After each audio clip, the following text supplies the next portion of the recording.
আসসালামু আলাইকুম প্রিয় দর্শক। আজকে দুটো উপনির্বাচন হলো, একটা বগুড়া 6 আর একটা শেরপুর 3।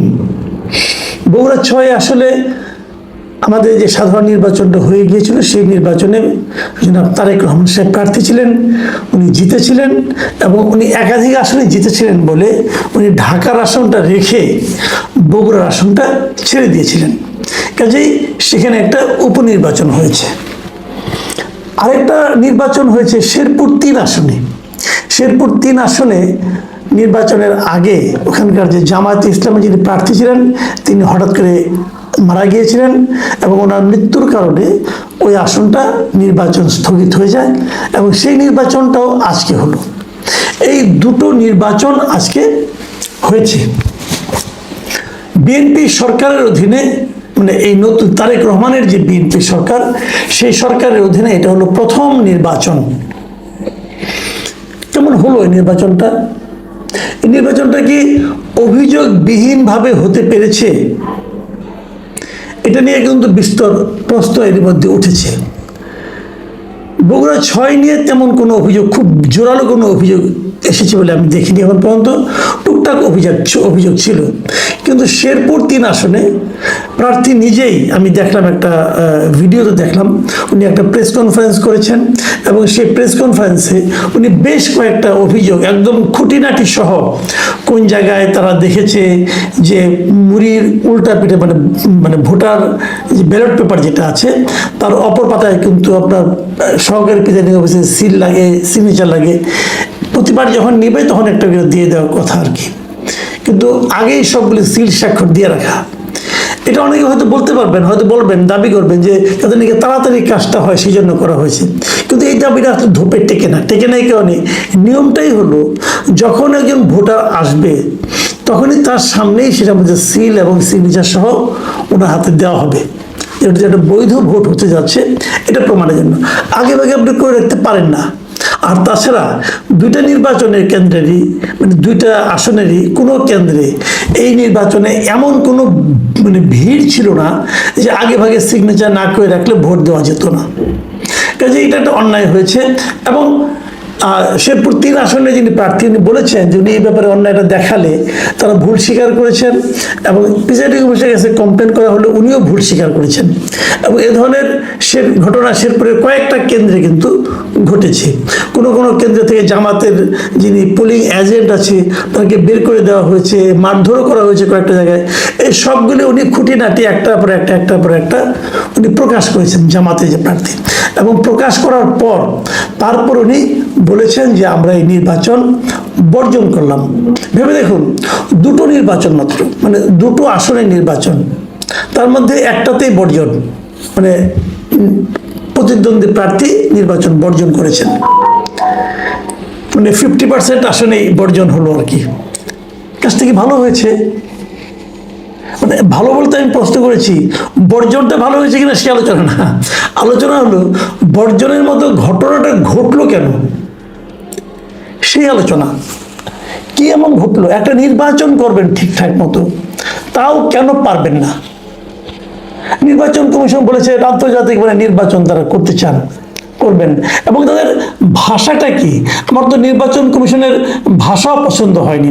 আমি একটা নিউজ পড়লাম, সেই নিউজে বলা হয়েছে যে নির্বাচন কমিশনের সচিব তিনি বলেছেন যে আমরা খতিয়ে দেখা শুরু করেছি।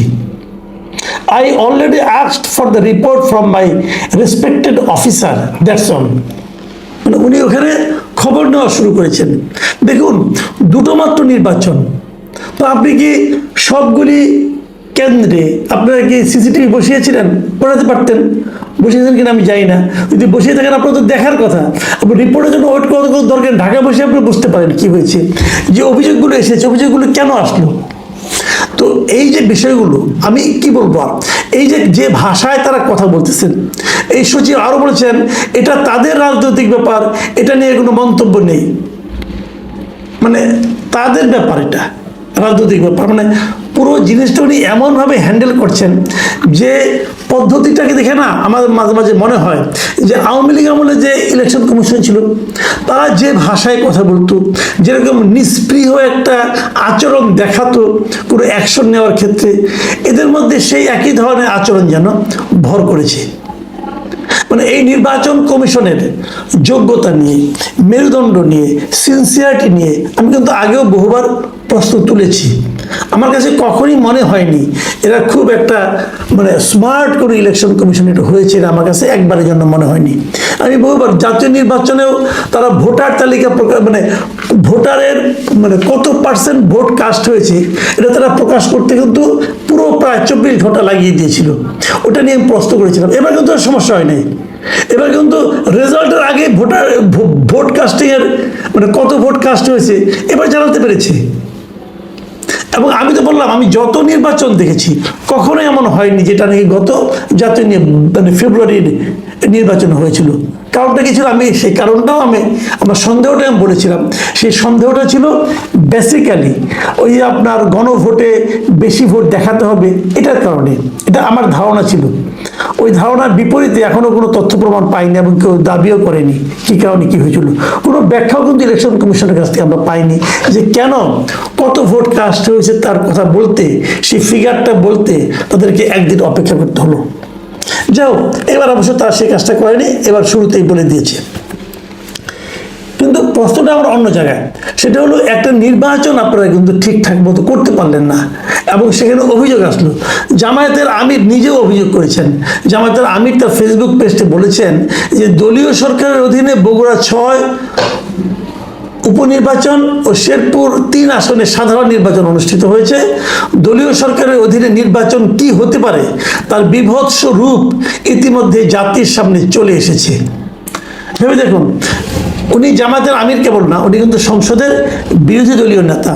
তার মানে উনি এই নির্বাচনকে কিভাবে মূল্যায়ন করছেন, বলেছেন যে একটা জাতীয় সরকারের অধীনে কতটা খারাপ নির্বাচন হতে পারে তার একটা নমুনা আমরা এখানে দেখলাম।